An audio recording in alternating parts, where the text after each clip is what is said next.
Como iglesia local y global, debemos comprender que todos estamos interrelacionados y debemos sobrepasar cualquier barrera, con el único objetivo de anunciar el Evangelio de Jesús y edificarnos mutuamente hasta que seamos uno en Cristo. Saludos, bienvenidos sean al podcast de Iglesia Local, porque amamos lo que hace la iglesia a nivel global, pero también local. Y estamos en un episodio nuevo. En esta ocasión estoy compartiendo con el evangelista Nahum Solórzano. Nahum, ¿cuál es tu segundo nombre? Eliezer. Eliezer. Tu papá siempre estaba poniendo nombres de profetas. De hecho, tiene al profeta Oseas y el profeta Abdías, que es tu otro hermano. ¿Y tu otro hermano, cómo se llama? Aarón. Aarón. Ahí ya se saltó de los profetas. Nahum, gracias por compartir con nosotros. Así que, amigos, quiero que puedan compartir en sus diferentes plataformas. Nahum, estamos a inicios del 2023. ¿Hay algo que el Espíritu Santo de Dios te ha inquietado para este año, para la iglesia? O sea, que vos decís esta palabra, yo siento que es algo que el Espíritu Santo de Dios va a moverse en esta palabra que yo he sentido en mi corazón.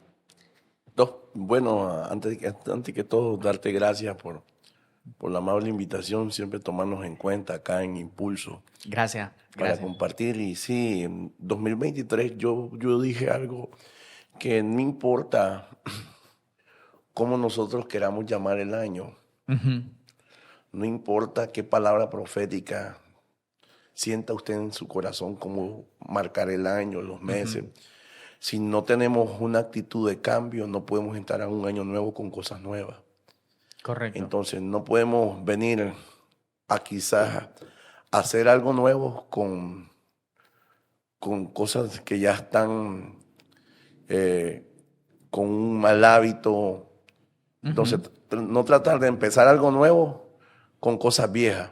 Sí. Y lo más importante es este año ser una persona determinante para lo que Dios quiere expandir en tanto laborales, ministeriales, como planes o proyectos que tengamos. Sí, pero en tu mente ¿te viene alguna palabra de algo que el Señor te ha puesto sobre este año? Sí. ¿Cuál es esa? Bueno, Dios va a hacer cosas grandes este año. Sí. Para la gente determinada. Determinada. Determinación. La palabra determinación abarca muchas cosas. Uh-huh. En el libro de Job 22-28 dice, determinarás una sola cosa y esta te será firme. Y sobre tus días resplandecerá luz. Y hay otras versiones muy lindas que dicen, sí, y te irá bien en todo. Y te irá bien en todo. Sí. La determinación es muy importante para lo que vos crees, sentís en tu corazón en este tiempo. Y hay gente que necesita tomar determinación también en este año, ¿no? Hay gente que está Sí, es que si vas a empezar un proyecto, Ajá. necesitas determinación, pero sobre todo, para empezar un proyecto necesitas confianza. Para terminar el proyecto necesitas perseverancia. Y en la determinación juega un papel importante el carácter que tengas. Sí. Porque el carácter, si no tienes determinación, no lo llevas a ningún lado. Correcto. Me parece excelente. Creo que esa es algo para tomar en cuenta la gente que nos está viendo, determinación. Porque siempre yo pienso que al inicio de año hay mucha gente que está con dudas sobre las cosas que está deseando, anhelando, pero cuán importante es que ellos puedan tomar una determinación firme y constante en lo que han decidido emprender o hacer. Hay una parte que quiero consultarte. Vos estás yendo a predicar a varios departamentos, estás yendo todas las semanas. Si yo te preguntara, Nahum, o sea, por los lugares donde andás y lo que has visto, 3 cosas que necesita la iglesia hoy en día, que vos decís, yo creo, o una, no sé si llegamos a 3, pero ¿qué 3 cosas en lo que vos has andado que necesita la iglesia hoy en día para poder cumplir con el llamado, la visión o que el Señor le ha determinado? 3 cosas que necesitamos como iglesia ahorita. Bueno, Obviamente se necesita mantener más que todo una buena comunión con Dios, Sí. una renovación y digamos, Dijiste comunión, renovación. y no caer en monotonía y Sí. salir de lo que se llama la ignorancia. Sí. ¿A qué, cuando hablas de salir de la ignorancia, a qué te referís específicamente? O sea que muchas veces hacemos conceptos erróneos y los convertimos en una verdad absoluta. Ujú. Entonces no nos abrimos a la revelación, a lo nuevo, a lo fresco que Dios trae. Sí. Por querer ser más, ¿cómo te digo? Más tradicional, más en lo mismo. Sí. Y entonces hoy miramos que las pizarras de los colegios Ujú. ya no existen. Hay Ajá. data show, hay eso de pizarras acrílicas ya no existe. O pizarra de tiza. Entonces, y las iglesias no se están renovando. Entonces, hablaste lo primero es No es modernizando, sino es renovando. renovando. Sí. Y dentro de esa renovación, obviamente hay cosas que son incambiables, ¿no? En la iglesia, los fundamentos de la palabra, pero que sí necesitamos una renovación. Vos vas a tantos lugares y sentís que todavía somos iglesias muy, muy tradicionalistas en el sentido de que necesitamos abrir la mente a otras expresiones que el Señor quiere hacer o usar en nosotros. Te encontrás con eso, ¿no? Yo me he encontrado en iglesias que hasta el día de hoy, en el rótulo dice, bueno, lo normal. Aquí las damas, aquí los caballeros. Ya no se pueden sentar juntos. Correcto. Y me he encontrado en otros lugares que dicen, no hablarle a los mundanos, y entonces a quiénes vamos a predicar. Y son cosas que hay que revisarlas, ¿no? Porque Sí. hay gente que está todavía... Pero yo llegué a una conclusión que muchas veces quienes no tienen la culpa no son los hermanos que llegan, Sí, sino la manera como les enseñaron. sí. En esa manera que nos enseñaron, yo pienso, hay cosas que a vos te enseñaron de una manera y que ahora las entendés de otra manera, ¿no? Yo Acerca de la agarro, iglesia. yo nací en una ¿En ¿cómo qué te- generación naciste? Bueno, tengo 40 años, ¿Naciste en los 80? sí, 82. Sí, Entonces, yo conozco lo que es el avivamiento.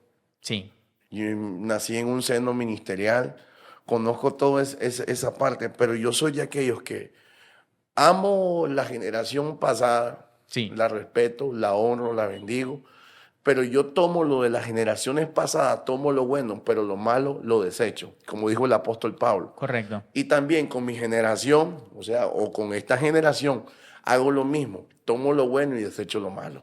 Correcto. Estás en un Equilibrio, balance, un equilibrio. Hay cosas que la iglesia necesita entonces transformar, sentir. Voy a ir bien específico. ¿Qué cosas vos decís? Yo creo que esto se necesita cambiar sin ser puntual de ninguna iglesia, porque ese no es el punto, sino que hay cosas que vos decís. Bueno, mencionaste eso. Te has encontrado iglesias donde la gente todavía sientan los varones a un lado, las damas a otro lado.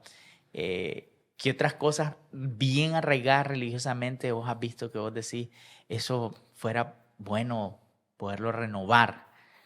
¿Qué otra cosa te has encontrado así?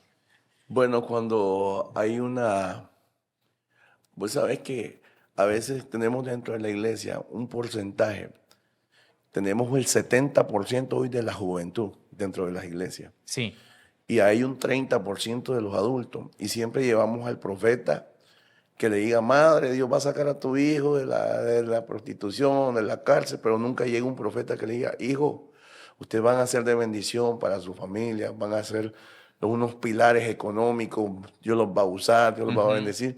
Entonces, a veces como que no tenemos la palabra concreta o no tenemos...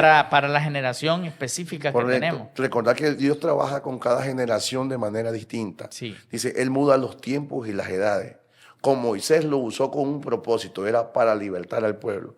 Pero con la generación de los Josué era de conquista y era para repartir En la tierra. la tierra. Sí. Te pregunto, del 100% de las actividades que a vos te invitan, ¿cuántas de esas actividades, si son 10 actividades, de esas 10, ¿cuántas son actividades para jóvenes y 10 son a la iglesia general? Bueno, es que lo que hacen ellos es que primero Les dan un día a los jóvenes Ajá. y al día siguiente me quedo con el culto general. Entonces, estás ministrando a ambos, ¿no? Sí. Correcto. Pero ahí mencionaste algo muy importante que yo creo que es digno de poderlo recalcar. Es que poder llegarle a cada generación con el mensaje correcto. Ujú. O sea, y el enfoque correcto. Y yo creo que la iglesia necesita eso. ¿Crees vos, siendo honesto, que un culto de jóvenes resuelve todas las necesidades que tiene la juventud de una iglesia? Un culto de jóvenes. Sí. Uno no. Un culto tradicional que se hace normalmente, que la gente Mm, dice, este es el culto de los jóvenes. ujú. ¿Eso es suficiente para la iglesia, para los jóvenes de la iglesia? No, ni tampoco un evento. Sí. De vivir de en evento, la gente se vuelve eventual. Ujú, Y la gente que rehúsa una formación solo vive en momento. ujú. ¿Me explico? Sí, Entonces, la deficiencia de que muchos no quieren trabajar con los jóvenes es porque el joven tiene dos problemáticas. Número uno, es inconstante. Y la pregunta que se hace el joven es que nadie lo escucha, nadie lo entiende. ujú. Y hoy miramos líderes ya que prácticamente tienen que pasar la antorcha, Y ya que son ancianitos. sí, ministrando servicios de jóvenes y O todo. sea, tenés jóvenes, perdón, tenés gente ministrando el servicio de jóvenes y son gente que tiene 40, 50 años, ¿no? Sí, sí, entonces, pues, no digo que está mal, Sí, con tal que la persona esté renovada. sí, No digo que está mal, porque él puede ayudarnos en muchas cosas con su sabiduría, con sus correcto. consejos, pero se requiere muchas veces de ciertos cambios, Sí. porque el joven recordar que no lo puedes tener en un culto monótono, tradicional. Sí, ahí hay algo, fíjate, que te voy a tomar ese hilo que tomaste ahorita y yo te quiero hacer una pregunta que la he hecho a algunas personas. Quisiera preguntarte esto. ¿De qué edad vos te imaginas a los discípulos de Jesús? Por ejemplo, si yo te preguntara, Pedro, ¿cuántos años tenía? Ujú. ¿Qué edad me dirías vos? Yo pienso que eran bien jóvenes. ¿Cuántos? Digamos, les calculaba como de 35 a 40. Sí. Les Yo creo calculaba. que todavía para mí esa edad que dijiste son bastante viejos, fíjate. Sí, porque Jesús llegó hasta los 33. Y le llamaban maestro. Ajá. Y vos no puedes discipular o enseñar a alguien si no te ve como una persona mayor. Ujú. Entonces yo considero realmente que los discípulos podrían haber tenido algunos, lo más 20 años tal vez. Para Pero poder en la cultura judía Sí, ya pasan a ser adultos. sí, Ellos, una vez que después pasan, creo que después de los 7 años, sí, creo, pasan a ser adultos ellos. ok, Bueno, pasan a una edad ya madura. sí. Entonces sí, los discípulos de Jesús eran gente joven, Sí. jovencitos porque para el llamado que le esperaba, no podía el Señor esperar que sus discípulos pudieran vivir, perdón, eh, no menos de unos 30 años de ministerio, 40 años de ministerio.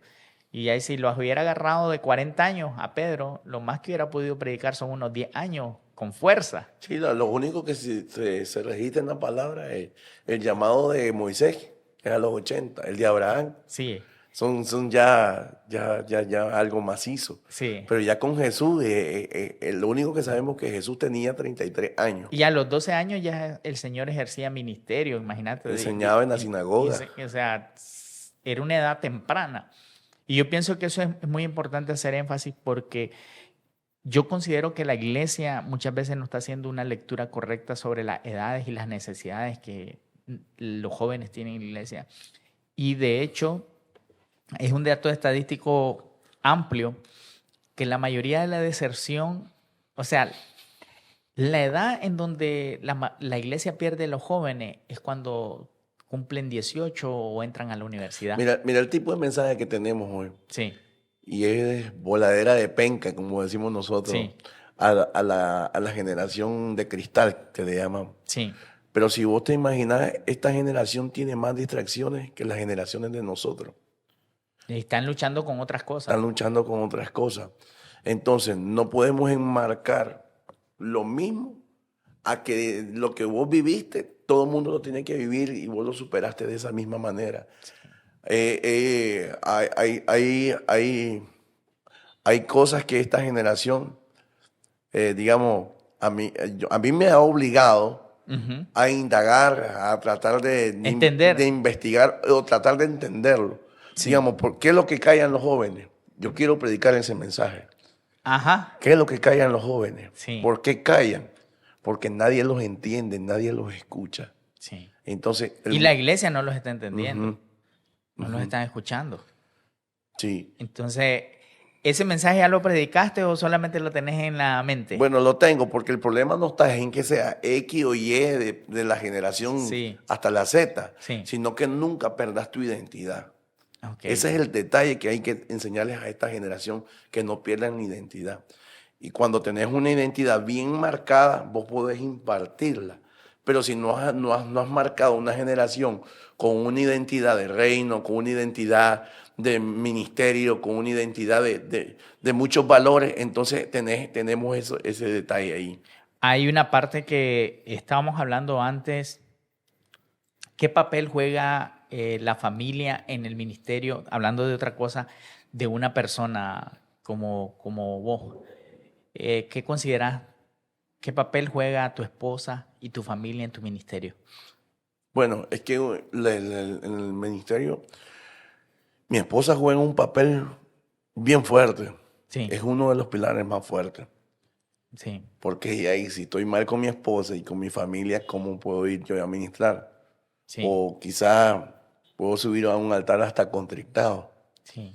Y digamos, lo que conversábamos, yo le decía a ella, hay un momento donde yo tengo que ponerme de acuerdo con ella y decirle, mira, ahorita vengo un poco cansado. Mañana en la mañana me hablas si Ujú. hay un problema que resolver, pero en ese momento de descansar, de reposar, de pensar bien las cosas, lo podemos hacer mañana. Necesito tener ese tiempo. Entonces, ahí tiene que haber un equilibrio, sobre todo cuando ellos oran por vos. Sí. Ellos saben que vos andás allá para traer el sustento también. Ujú. ¿Por qué no hablarlo? Hay que decirlo. Sí. Y entonces juegan un papel En el caso fundamental. tuyo, tu esposa te apoya full. Para, Imagínate, para mi esposa, yo soy el mejor predicador. Dios, qué nivel.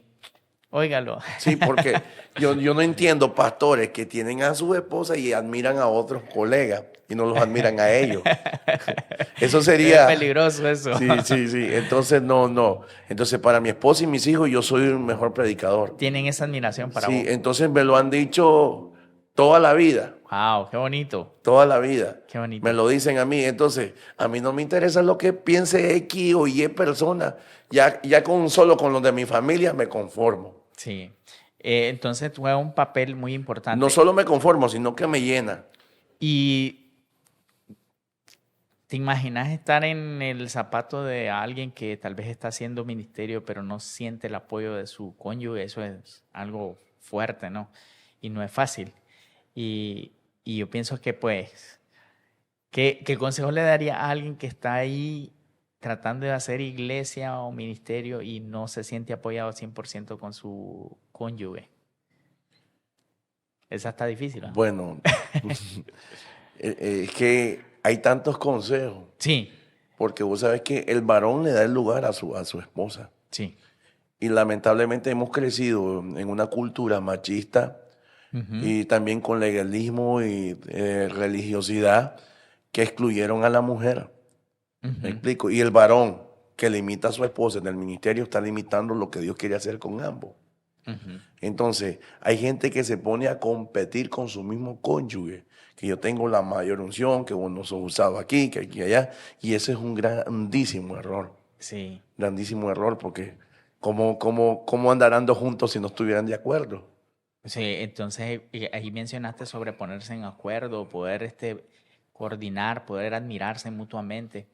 Y sí existe eso, que hay pastores que puedan estar compitiendo con su esposa. Nunca se me había ocurrido No, eso. no, es que hay competencias ministeriales, hay celos ministeriales. Esposo y esposa. Claro que hay. Nunca, fíjate, te lo digo honestamente, nunca se me había ocurrido algo como eso, porque en mi mente creo es como bien extraño, es como estar compitiendo con vos mismo, ¿no? Y hay, yo no Bueno, No miro ninguna ganancia en eso, pues. bueno, el que va ganando es el enemigo, ventaja. Ajá, es así. Ahí sí. Ese busca una forma de ganar siempre una ventaja. Y eso puede hacer daño a lo que están haciendo. Entonces, cuando venimos y tomamos a una mujer como el complemento que Dios, la Biblia lo dice, idóneo, que lo que nosotros no podemos hacer, ella lo complementa. Ujú. Y si voy a estar de viaje persuadido por Dios, saber que la posición que Dios le dio a la mujer es una posición muy, muy, muy privilegiada. Sí. Entonces vos no tenés problema que Dios la use, que Dios la levante. Es más, que Dios la use más que yo, si puede. Voy Sí. a descansar más. Un día mi esposa me dijo, ¿no te gustaría que Dios me usara más que vos? Feliz tuviera, le digo. Me voy a descansar. Voy a descansar, le dije yo, tranquilo, le digo yo. Sí, y yo pienso también que eso tiene que ver con la madurez, ¿no? Eso es. Sí, y entender de que ahí yo pienso en la palabra que vos dijiste, la palabra entender la idoneidad, no sé si lo estoy diciendo bien, de cada uno, y que cada uno complementa al otro para Voy lo al que otro hace. punto. Sí. Entonces nosotros venimos a tachar o a juzgar o señalar otro ministerio cuando en la iglesia somos un complemento. Los ministerios son un complemento Ujú. para el cuerpo de Cristo. Entonces no todos podemos ser pastores, Ujú. no todos apóstoles, no todos profetas. Sí. Entonces cuando vienen esos ministerios y se complementan, vienen para edificar la iglesia. Sí. Entonces, pero si comenzamos a competir, no estamos edificando la iglesia. Ujú. Entonces, cuando nosotros nos unimos y respetamos, yo respeto lo que Dios depositó en tu vida, respeto la manera como te usa, quizás no gritas como yo, Ujú. pero Dios te usa. Sí. ¿Me explico? Entonces, Sí. comenzás a respetar y a honrar el ministerio de cada quien. Es más, tu padre me enseñó algo el día de la vigilia y me gustó y me quedé con eso. Ujú. Me dijo, cuando nosotros aprendemos a admirar a otros ministerios, quiere decir que nuestro corazón está sano y estamos preparados para ser bendecidos. Wow. Buenísima esa. Y me quedé con esa. Sí. Si nosotros no admiramos otro ministerio, nosotros estamos dañados en nuestro corazón y nunca vamos a crecer. Sí, se requiere tener un corazón sano y tener humildad para poder tener esa aptitud. Y eso Y eso fue lo poco que hablé con tu papá, pero con eso me quedé. lo tomo también. ¿Hay algún momento en donde has predicado, te has parado en algún lugar y has sentido miedo? ¿Cuál es la mayor cantidad de gente que te has parado en algún lugar y has tenido esa experiencia en predicar a miles de personas? Pero ¿hay algún momento donde sentiste miedo, nervio de estar predicando? Bueno, iba subiendo al altar de la iglesia Pasión por la Alma. Eso es en Costa Rica. Sí. Y cuando voy subiendo al altar, el Señor me dice, de la misma manera que te estás subiendo, quiero que te bajes. ¿Qué te decía eso? ¿Qué significaba eso? La humildad, Sí. la humildad. Cuando vos perdés la humildad asegura la continuidad de tu ministerio y de tu unción. Ujú. Entonces, cuando uno pierde la humildad, pierde el respaldo de Dios. Sí. Porque comienza a depender de su egocentrismo y ya no depende más de Dios. Y cuando Dios me dijo, bájate de esa misma manera, te vas a subir a este altar, me dice, Ujú. de la misma manera que te subiste a aquellas montañitas y te vas a bajar de la misma manera. Y eso te caló adentro. Como cuando ustedes me invitan, Sí. yo me subo tal como que estoy subiendo a una montañita y me bajo igual. Sí. Entonces esa fue una de las cosas que te marcó cuando vas a ministrar. Últimamente eso ha sido un punto fuerte.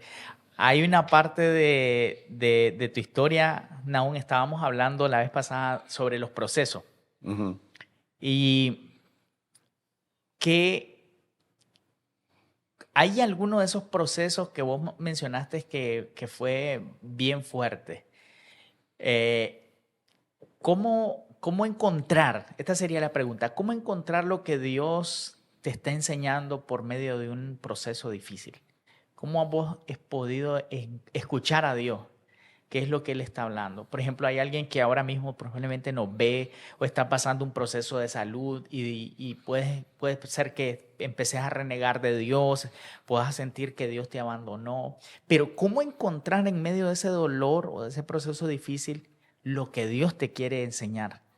¿Cómo ir a Dios en medio de ese proceso? Es que el mismo proceso se encarga, el mismo proceso se encarga de prácticamente de enseñarte lo que realmente Dios quiere formar en tu vida. El mismo proceso viene y le da forma a tu llamado, le da carácter. El mismo proceso te enseña a depender de Dios, te enseña a amarlo a Dios sobre todas las cosas. Y sobre todo en el proceso te das cuenta que muchos te van a dar la espalda, no te van a entender, te das cuenta que estás solo, pero ahí es donde aprendes a depender de Dios. Sí. Y una vez que salís de ese proceso, vos llegas con una autoridad, podés hablar de algo que no te lo contaron, sino que experimentaste. Sí. Y creo que son las marcas ministeriales que necesitamos. Decía el apóstol Pablo, yo en mi cuerpo llevo las marcas de Cristo. Sí. Cuando hablamos de las marcas de Cristo, estamos hablando de que decía el mismo apóstol Pablo, dice, esta leve y momentánea tribulación produce en nosotros. Siempre dice que las leves momentáneas tribulaciones producen. Siempre vienen para algo para producir. Dice, un mayor y eterno peso de gloria. Pero cuando estás persuadido que Dios te llamó, el mismo proceso se encarga de darle la identidad del llamado que Dios te ha dado. Hablemos en esta otra parte sobre el liderazgo. ¿Cuál es tu definición de un verdadero líder? Un líder. ¿Qué es un líder para vos? ¿Cómo lo definirías en la práctica tuya? No espero tal vez oír un concepto así como esto y esto y esto, sino en la práctica. ¿Qué consideras vos que debe ser un líder? ¿O cómo debe ser un líder? Bueno, por lo general, el líder tiene que ser la persona más humilde. Sí. Un líder tiene que dar soluciones. Sí. Y un líder tiene que aprender a que la gente lo mire a él, pero como miraban a Jesús. Uh-huh. ¿Vos has considerado, podés saber o has visto que hay veces pueden haber pastores que abusen de su liderazgo en la forma que puedan tratar a las personas que están cerca de él? ¿Has tenido alguna experiencia de Abusos esa? ministeriales Sí. abundan. Sí. Abundan. Y hay gente que lamentablemente no están en la iglesia por un abuso ministerial. Sí, fueron heridos. Fueron heridos. Entonces, cuando ya llegas a un abuso es cuando vos abusas de tu autoridad y no comenzás a amar a la gente, sino que comenzás a la gente a manipularla. Uh-huh. Y manipularla es un espíritu. Eso ya viene siendo como hechicería. Sí. Entonces, un líder no manipula para que le reconozcan la autoridad. Simplemente él se gana el respeto. Mediante Dios lo va posicionando. Hay alguien que falla en la iglesia. Hay alguien que comete un pecado. Ese pecado es evidente. Es un pecado visible. Uh-huh. ¿Qué tomaría vos, la disciplina o la compasión y por qué? ¿Disciplina o compasión? Sinceramente, Sí. yo ya viví ¿Ya te disciplinaron o tuvieron compasión? Yo tuve disciplina. Y eso que yo se lo dije a mi padre, que me pusiera en disciplina, porque si no la gente no lo iba a respetar. Sí. ¿Vos estás más por la disciplina que por la compasión? No. ¿O pensás que puede haber restauración sin disciplina o puede haber restauración solamente teniendo compasión por la gente? Mira, es que si la persona no la pones en disciplina, Sí. nunca va a aprender. ¿Y a qué le llamas disciplina vos?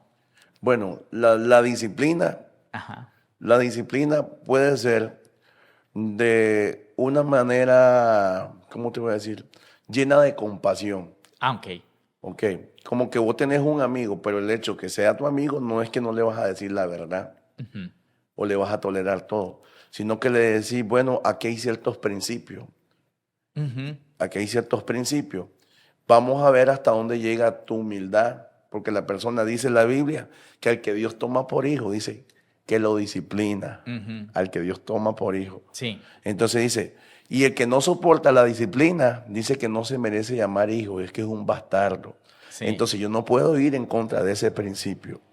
Entonces, si Dios, que es misericordioso, dice que Él es lento en la ira y grande en misericordia, disciplina. Sí. Dice, al que toma por hijo lo disciplina. Entonces, vamos a aplicar la disciplina, pero con misericordia, con amor. Porque lo que Dios forma con amor, Dios lo restaura con amor.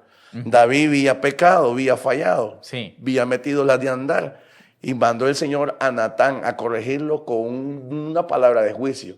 Sino Sí. que lo dijo, fíjate que había un pastorcito así, que se le comió una oveja. David Le habló como que no era para él. Correcto, y le dijo David, hay que irlo a buscar en mi reino. No, le dicen, no te estreses, vos sos ese. Entonces estás viendo que lo está corrigiendo con sabiduría, con amor, pero Sí. está poniendo en parte la que es la disciplina. ¿Hay de eso, sí, en la iglesia? ¿O crees que también se cometen errores al momento de disciplinar y que hay veces en vez de restaurar, dañamos? Mira, quien no ha pasado nunca por una caída no va a entender qué es lo que es una caída.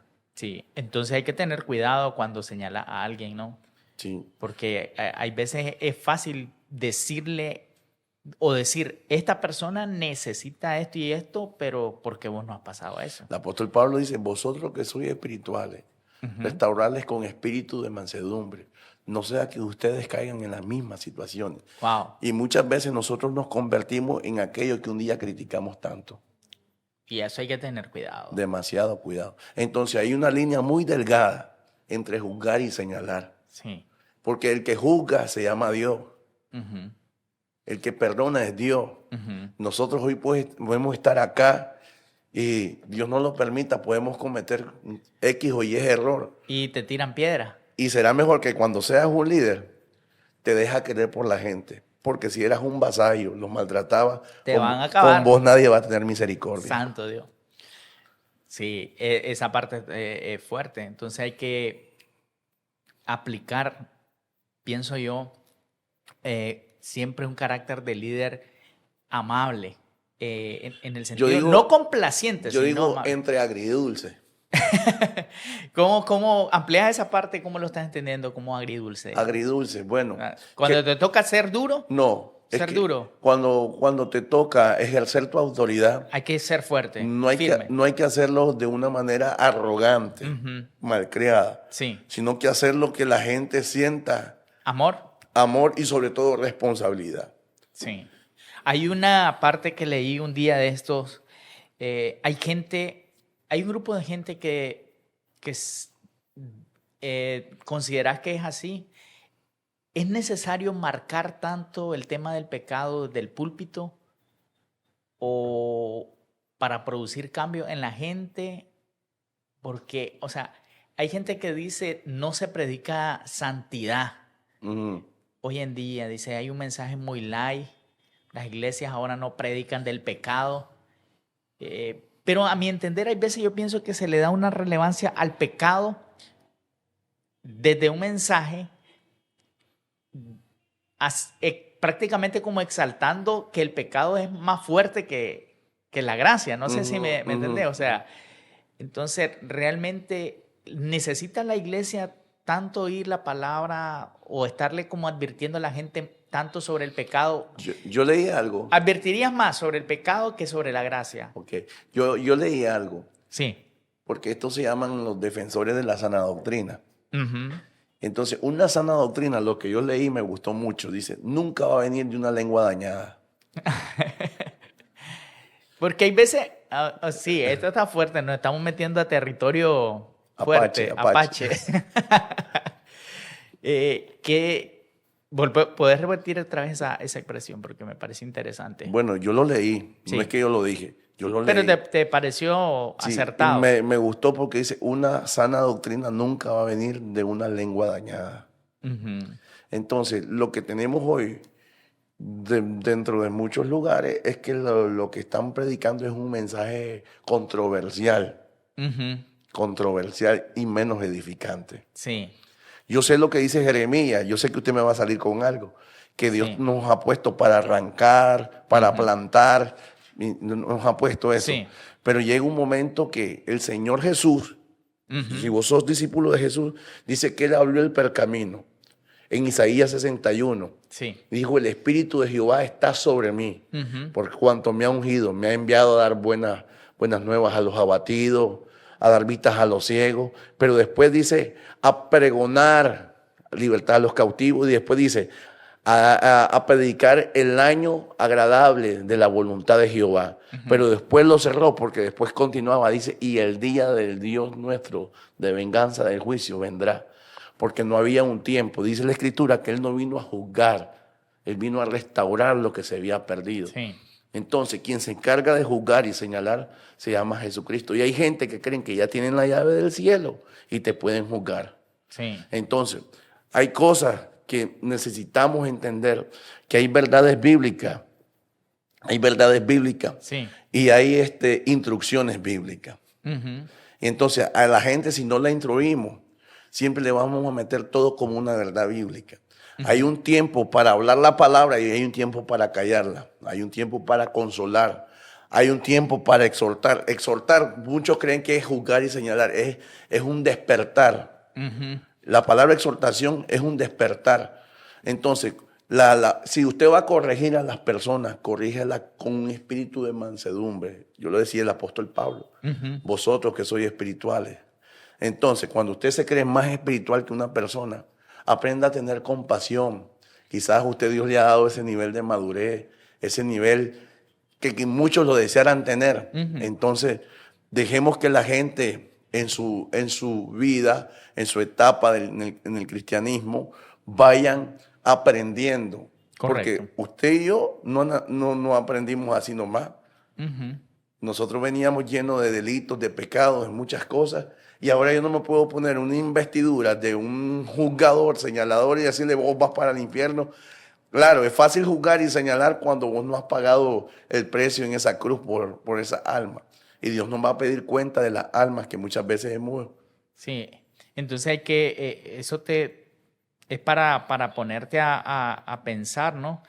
De cómo, yo pienso que de cada cosa en que nosotros emitimos un juicio, de cada cosa se nos va a pedir cuenta. Y con lo que me dijiste de la gracia, hay gente que todavía vive de la misericordia. Sí. ¿Cómo entendés eso? O sea, vive de la misericordia. Creen que la misericordia, bueno, la Escritura dice que todos los días sus misericordias son nuevas. Cuando hablamos de misericordia estamos hablando de oportunidad. Pero cuando hablamos de la gracia estamos hablando de un favor que aún, por más que nosotros queramos hacer algo, no lo merecíamos. Y eso por algo bueno o malo también. Sí, o sea, si lo haces bien, no lo mereces. Y si lo haces mal, tampoco te haces inmerecedor. Lo que pasa es que el concepto de gracia lo han llevado al libertinaje. Porque hay otra barrera, llevarlo al libertinaje. Sí. Y hay cosas que dice en el libro de Hechos, el apóstol de la gracia, el apóstol Pablo dice, ¿cómo escaparemos si descuidamos esta salvación tan grande? Sí. Entonces, lo que tenemos que cuidar acá nosotros es la salvación. Ahí hay una parte que tengo para vos, para preguntarte. Nos metimos ahí a un territorio, como dijiste, Apache, es bien fuerte, porque hay veces hablar cosas así como de doctrina o cosas son un poquito incómodas para algunos. ¿Cuál es el libro que más, yo sé que vos has leído, tenés el hábito de leer, ¿qué otro libro ha influido en tu vida aparte de la Biblia? O sea, que vos decís, yo leí este libro y aprendí mucho en él, que pudieras recomendarlo. Bueno, cuando estudié en la universidad, sí, nos ponían a leer bastantes libros. Pero hubo un libro que sí lo leí y lo leí en ayuno y lo copié todo en ayuno. Leí bastantes libros de los que es ayuno, de G. Ávila, Josué Irión. Sí. Y leí en ayuno, lo leí del pastor Cash en honor al Espíritu Santo. Sí. ¿Lo recomendás? ¿Te bendijo mucho? A mí me cambió la vida. ¿Sí? Sí. Wow. En tu opinión, ¿qué hace? ¿Cómo podrías decir es o fue un gran sermón, un gran mensaje? Para que un mensaje sea bueno para vos. Bueno, un mensaje incompleto es aquel que puedes llevar una linda información, pero no ministras al pueblo. Ese para vos es un gran sermón sería. Sería, bueno, llevar un buen contenido sobre todas las cosas, una revelación de Dios y ministrar al pueblo. Porque la persona que no ministra al pueblo es un mensaje como incompleto. Sí. Es cierto que es más desgastante, pero es incompleto. ¿Alguna vez, Nahum, donde has andado, te voy a tirar una bien rara sobre tu experiencia? Ujú. ¿En algún momento cuando has estado predicando, ministrando, te ha tocado la experiencia de estar frente a alguien que está endemoniado, con un espíritu que se está manifestando? ¿Has sentido temor cuando estás frente a esa circunstancia o cómo lo tomas? Mi primera experiencia, ¿no? Sí.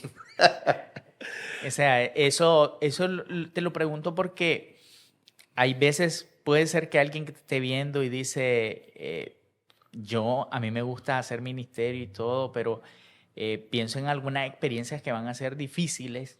Por ejemplo, estás ministrando y tenés una experiencia como esa. ¿Cómo enfrentaste una situación como esa? ¿Tuviste alguna experiencia así? Bueno, tuve una experiencia, mi primera experiencia así. Recuerdo que me fui a un lugar a León a ministrar. Sí. Estaba tan lindo ¿El ambiente? el ambiente que después yo me sorprendí que Padre de la Gloria, hasta el día de hoy, miré muchos que se endemoniaron, Sí. tanto desde arriba del altar hasta como servidores y toda la gente. Wow. Y yo me quedé, y esto no es normal, dije yo. Sí. Entonces comencé a ministrar, bueno, la gente en las manifestaciones, ahí algunos caían, pero el Y último... ahí hay algo muy importante que quisiera preguntarte. ¿Cómo identificar?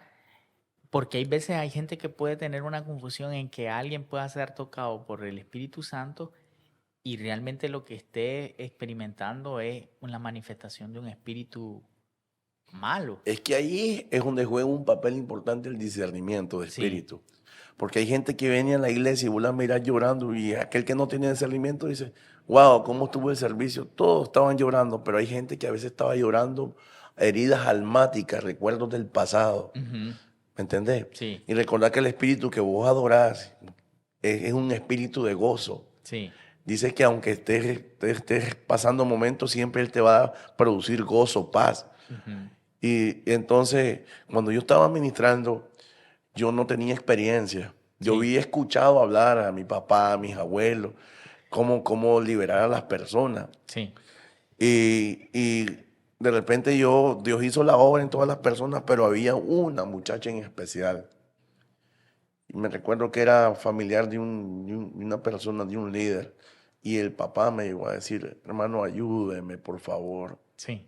Ayúdeme, que mi niña se endemonió. Wow. Ayúdeme, ayúdame. Yo ya me venía.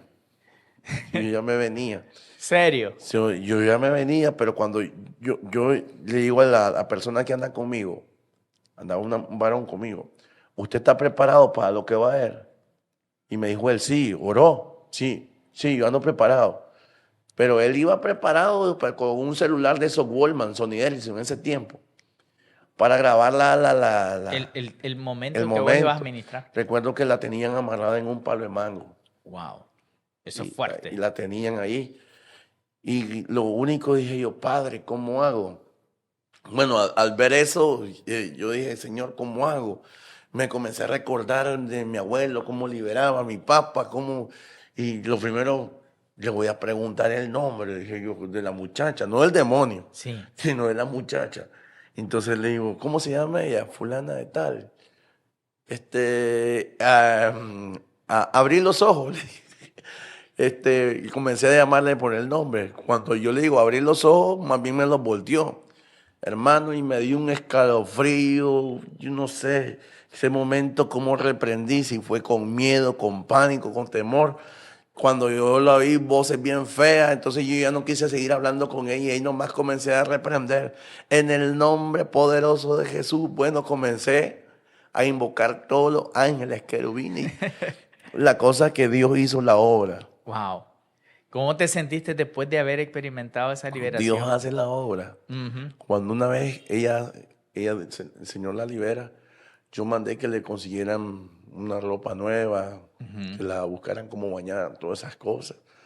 Y yo me vine gozoso, pero cuando venimos en el vehículo, me dice, vamos a ver el video, la liberación. Hermano, no había video ya, Wow. no había video.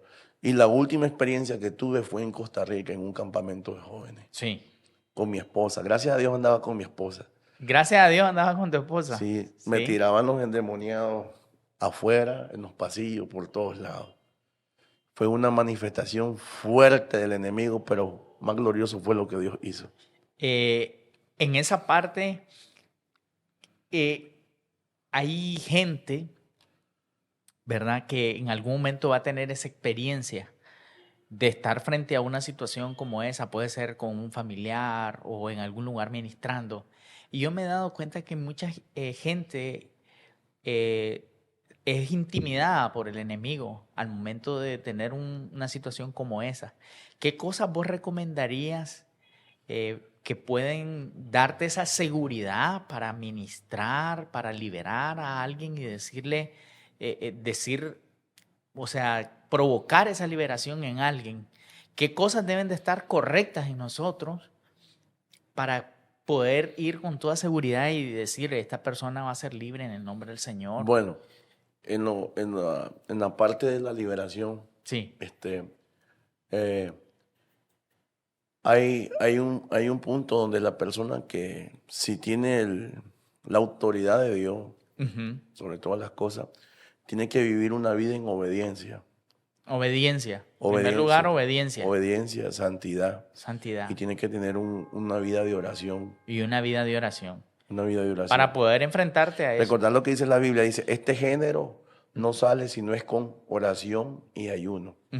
Entonces, recuerde que lo que te vas a enfrentar allí es con posesión demoníaca. Sí. Y otra de las cosas, muchas veces me llevan a mí personas que quieren que Dios las libere de un vicio, de algo, pero dice la Escritura que Él es un caballero. Él toca la puerta. Si vos le abrís, Él abre. Sí. Él entra y hace su obra. Pero hay personas que por más que tengan una necesidad, no quieren dejar esa vida. Entonces, muchas veces no se necesita mucha liberación. Lo que se necesita es crucificar la carne, porque ese pecado te ata, te tiene allí y te gusta hacerlo. Y eso depende ya de una actitud personal. Entonces, la persona que se ató conoce cómo también puede desatarse. Sí. ¿Sabe cómo abrió la puerta? Él tiene la llave también para cerrarla. Creo que vos hace un tiempo en un podcast me dijiste que vos entendías qué habías abierto, creo yo, que me parece que me dijiste, y qué podías cerrar vos en Yo tu sé vida. cómo me había amarrado. Te habías amarrado. Me había amarrado y sabía cómo desenredarme. Sí. Yo sé. O sea, hay gente que... No nos hagamos. Hay gente que quiere que otro produzca una liberación en él sin él tener responsabilidad. O sea, como que va a ser algo mágico. Sí. Pero es como cuando me ha tocado ayudar a matrimonio en la restauración. Entonces, a mí no me sirve escuchar el 50% del varón si no tengo el 50% de la mujer. Porque cuando Dios quiere restaurar un matrimonio, ambos tienen que poner de su parte. No solo la hermana va a estar ayunando por el ingrato que anda allá de parranda. Sí.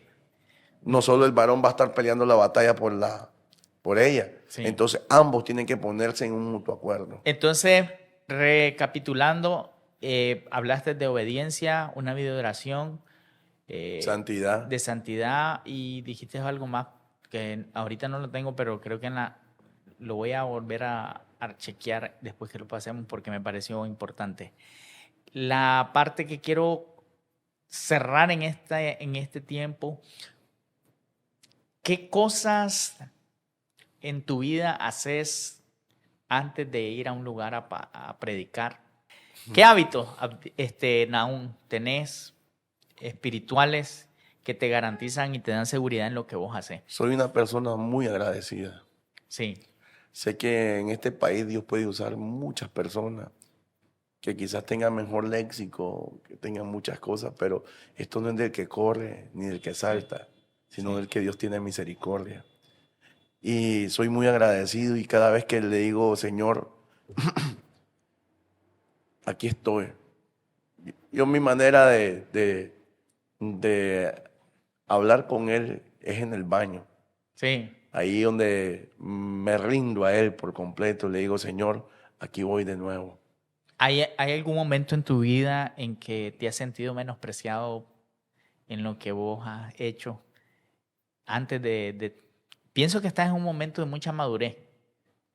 Eh, pero en algún momento sentiste así como que ese menosprecio de alguien o eso que dijeron de mí te afectó. Claro, yo prediqué un mensaje que se llamaba Menospreciado pero ungido. Así. Y ese día, ¿Qué cosa, te voy a preguntar, qué cosa te dabas inseguridad a vos y que vos has vencido? Y que vos decís, ya ahora ya no me... Voy a usar esa palabra, en Nicaragua decimos me vale. es que te voy a decir una cosa. ¿Qué cosa te daba miedo o pena de vos mismo? Bueno, el qué dirán. Te digo yo una mía. Ujú. Siempre yo siento, creo que a mi papá le dio algo de eso también. Hay veces yo siento mi voz me daba inseguridad. O sea, siento que necesitaba como una voz más fuerte de esas de apóstol. O sea, para hacer lo que hago, hay veces mi voz me da inseguridad un poco. Eso te digo, pero pienso que ya como que lo voy superando. También otra cosa que a mí me pasaba es que hay veces yo me llegué a preguntar que si yo necesitaba gritar para predicar. Ujú, ujú. Y me di cuenta con el tiempo que, o sea, no era lo mío, no me salía, pues. Ujú. Creo que hay veces, sí, inspirado, me sale un poquito de algo de eso, ¿no? Pero yo decía, ¿será que yo necesito gritar? Porque me di cuenta, o sea, miro que la mayoría de los predicadores predican como gritando. Y a mí me ha costado poder encontrar el grito. Mm. Pero esas cosas como que me ponían a pensar cuando yo predicaba. Y he estado predicando en lugares y me he dado cuenta pues que Dios te puede usar tal como estás y que probablemente esas deficiencias que vos ves en vos sean realmente fortaleza. Las inseguridades siempre las vas a tener. Sí. ¿Qué cosa? A ver, Al confesate aquí en el podcast. ¿Qué te daba pena de vos mismo cuando empezabas y que ahora ya no? Bueno, ser descalificado. Sí. Eso fue lo primero. Que no tuvieras la preparación que otro, algo así. No, o sea, no llenar las expectativas de la gente. Sí. Luchabas mucho con eso y te afectó Sí, bastante, ¿verdad? tenía un problema también de falta de identidad. Sí. Porque recordad que vengo de una familia ministerial, mis abuelos profetas, mi abuela profeta, mis tíos pastores profetas, mi papá, ni hablemos, ni mi mamá. Todo el mundo Entonces, predica. me costó buscar la identidad. Porque Tu propia... muchos decían, se parece al abuelo, se parece al tío, se parece al papa. Entonces, como que no encajaba. Y entonces, cuando la gente te comienza a cuestionar, llegué a un punto donde dije, bueno, yo creo que no nací para esto. Ajá. No nací para esto y no sé si de verdad vaya a dar la talla. Vaya a dar la talla. Sí. Entonces miraba a tal punto que llegué a un punto de no querer nada con el ministerio. Sí. Sí, por eso me perdí. Falta de identidad. Falta de identidad y ya después cuando venía a los caminos del Señor, el menosprecio.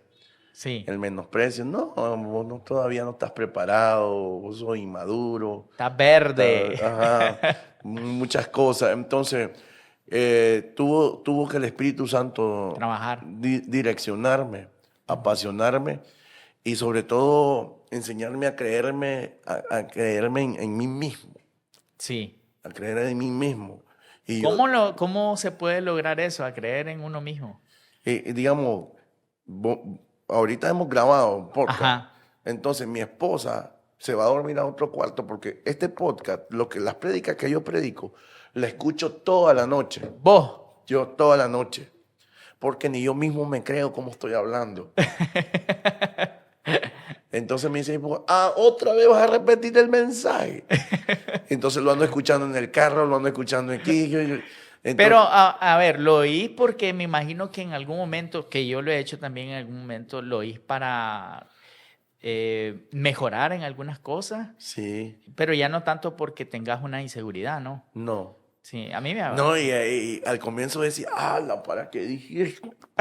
¡Qué barbaridad! ¿Me explico? Sí. Pero ahora no, dijo, oye. Estoy mejorando, voy evolucionando. Uno de los últimos mensajes que escuché, me fui a dormir a la casa del pastor. Sí. Y lo comencé a escuchar. Yo cada vez que alguien me graba, yo lo escucho. Y terminé llorando en la cama, ahí. Te ministraste a vos mismo. Sí, entonces me siento agradecido. Uh-huh. Y yo pienso que también es una forma de reconocer que es la gracia de Dios, ¿no? Uh-huh. Pero también yo lo veo como un tip. De hecho, en muchos seminarios teológicos le recomiendan a alguien que va a empezar a predicar que se ponga a predicar frente a un espejo. Uh-huh. No sé si escuchaste algo de eso. Sí. Porque de pronto cuando estás en público hablando, hay cosas que uno necesita mejorar, ¿no? En la predicación. Y yo pienso que también esto último que hablamos, yo pienso que el mayor crítico para mejorar uno mismo debe de ser uno mismo. Sí, porque la misma familia te desbarata a veces. Sí, oís vos a la gente, entonces eso te puede golpear. Sí. Y hay mucha gente, siendo honestos, que la crítica lo ha golpeado y lo ha tumbado, lo ha derribado y no se han podido levantar porque te produce una inseguridad terrible, porque te viene a la mente lo que puede estar la gente pensando de vos. Y creo que todo el mundo ha pasado por eso, pero yo animo, si podemos tomar algo de eso, es que si alguien que predica, es bueno que también se oiga. Sí. Y que diga y se critique a sí mismo en aquellas cosas que necesita mejorar y cambiar. Uh-huh. Y creo que también eso va a producir seguridad en uno, en saber de qué.